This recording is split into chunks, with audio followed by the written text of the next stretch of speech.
देश में कोरोना संक्रमण के मामले 1 लाख पार। एक दिन में संक्रमण के मामलों में सबसे अधिक वृद्धि। 2 दिन में संक्रमण के मामले 10,000 से अधिक बढ़े। महामारी से मरने वालों की संख्या 3,156 पहुंची।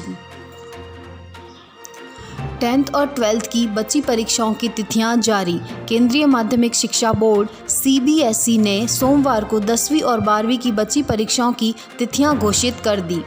10वीं की परीक्षाएं सिर्फ उत्तर पूर्वी दिल्ली में और 12वीं की परीक्षाएं पूरे देश में आयोजित होंगी। विद्यार्थी जिस विषय की परीक्षा दे चुके हैं, अब उन्हें वे परीक्षाएं देने की आवश्यकता नहीं। सभी परीक्षाएं सुबह 10:30 बजे से 1:30 बजे के बीच में आयोजित होंगी।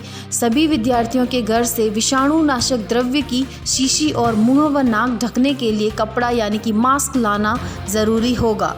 परीक्षाओं के दौरान विद्यार्थियों को शारीरिक दूरी के नियम का पालन करना होगा। लॉकडाउन 4.0, कई सूबों में बाजार खुले। लॉकडाउन के चौथे चरण में केंद्र सरकार द्वारा कुछ छूट देने की घोषणा के बाद कई राज्यों ने सोमवार को अपने अपने तरीके से रियायतों का ऐलान किया।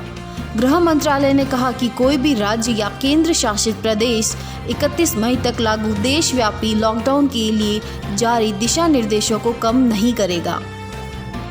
कोरोना टीके के विकास के परिणाम आशाजनक। कोरोना वायरस का टीका विकसित करने से जुड़े महत्वपूर्ण घटनाक्रम में अमेरिका की बायोटेक्नोलॉजी कंपनी ने सोमवार को कहा कि लोगों में टीके के शुरुआती परीक्षण के परिणाम आशाजनक रहे हैं। न्यूयॉर्क टाइम्स में छपी खबर के अनुसार मॉडर्ना नामक कंपनी ने कहा कि लोगों में परखा जाने वाला पहला कोरोना वायरस टीका सुरक्षित प्रतीत होता है।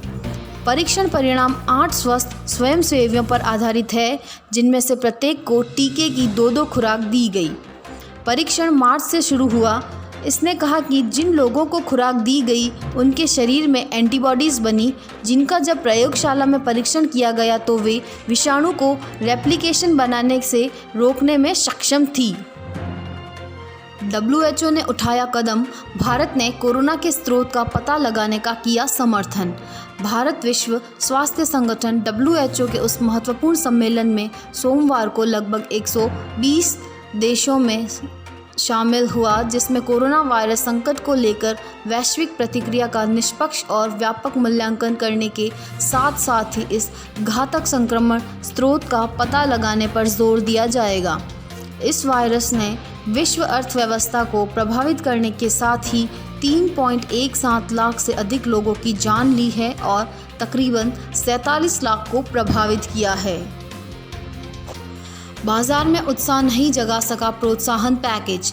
बम्बई शेयर बाजार का सूचकांक 1068.75 अंक यानी 3.44% लुढ़क कर 30,028.98 अंक, जबकि नेशनल स्टॉक एक्सचेंज का निफ्टी 313.60 अंक यानी 3.43 अंक फीसदी टूटकर 8,823.25 अंक पर बंद हुआ।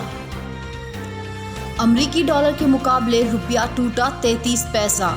घरेलू शेयर बाजार में गिरावट और विदेशी कोष में लगातार बाहर जाने से रुपया सोमवार को अमेरिकी डॉलर के मुकाबले 33 पैसे टूटकर 75.91 के स्तर पर बंद हुआ।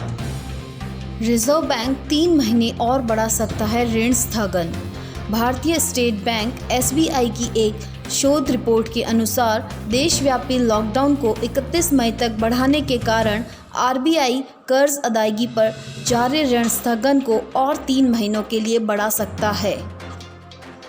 मैं प्रज्ञा सिंह, घर में रहिए, सुरक्षित रहिए। धन्यवाद।